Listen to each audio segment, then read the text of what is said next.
E quais foram os maiores desafios pra gente continuar? Vai anotando aí, vai fazendo esses insights. Se você tá gostando, coloca nos comentários aí se você tá gostando. Cara, desafio pra mim é, os maiores desafios que eu enfrentei esse ano. A gagueira. Os maiores desafios que eu enfrentei esse ano vieram das maiores surpresas, na realidade.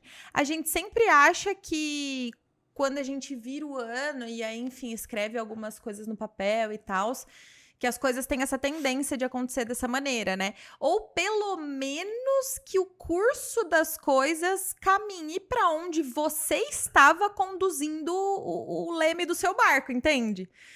As maiores dificuldades que eu passei esse ano vieram exatamente do fato de eu virar o ano conduzindo o leme do meu barco para um caminho e em determinado momento eu precisar conduzir para outro lado, sem ter cogitado essa possibilidade antes, e no meio do caminho entender que na realidade era aquela parada mesmo que precisava acontecer, entende?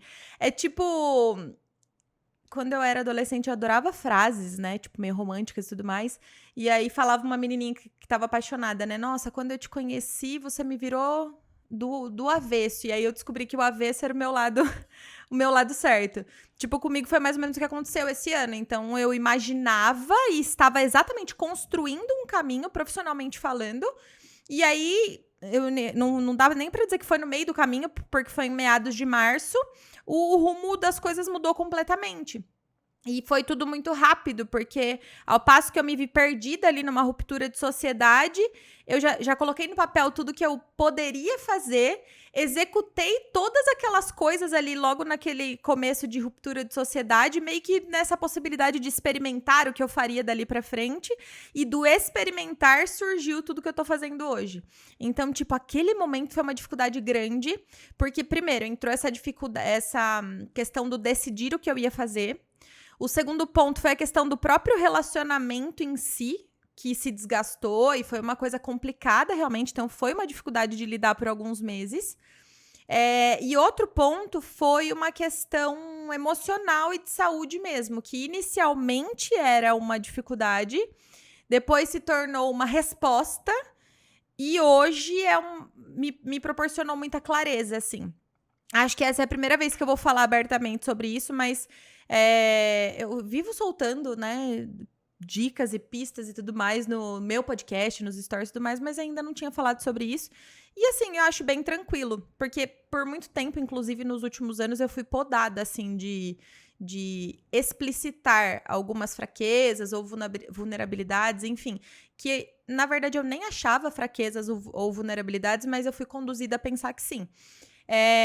Mas basicamente, pra resumir, essa questão foi que eu vinha de uma fase muito trash, né? Tipo, muita ansiedade, me cobrando demais, achando que eu tava fazendo tudo errado, que eu era insuficiente, que não tava rolando.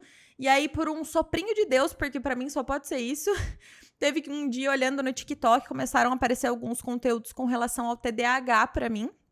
Pra quem não conhece o que é TDAH, é o transtorno de déficit de atenção e hiperatividade. E aí a primeira coisa que eu pensei foi tipo, caralho, colocaram uma câmera na minha casa. É isso que acontece todos os dias, toda hora, constantemente, para sempre, a todo momento. Tipo, é isso. E aí, de março também que aconteceu isso, eu comecei a ir atrás, busquei o diagnóstico depois de meses, fiz a avaliação neuropsicológica, enfim, tive o diagnóstico. Então, tipo assim, é um negócio que me trouxe muitas respostas. Só que é aquela parada, né? Igual quando eu ia na igreja e o padre falava, ou você procura a igreja pelo amor ou pela dor. Eu busquei meu diagnóstico naquele momento muito pela dor, não foi tipo assim, vamos fazer uma avaliação pra ver se tá tudo bem comigo. Não, tipo, foi por uma dor extrema que eu já não queria mais viver, eu não aguentava mais. Eu me sentia Era exatamente essa sensação, tá? Eu já contei pra vocês. Eu me sentia uma Ferrari com motor de Fusca. Então, tipo assim, cheia de coisa, lotada de... e não conseguia colocar nada em prática, assim. Então, era um misto muito grande.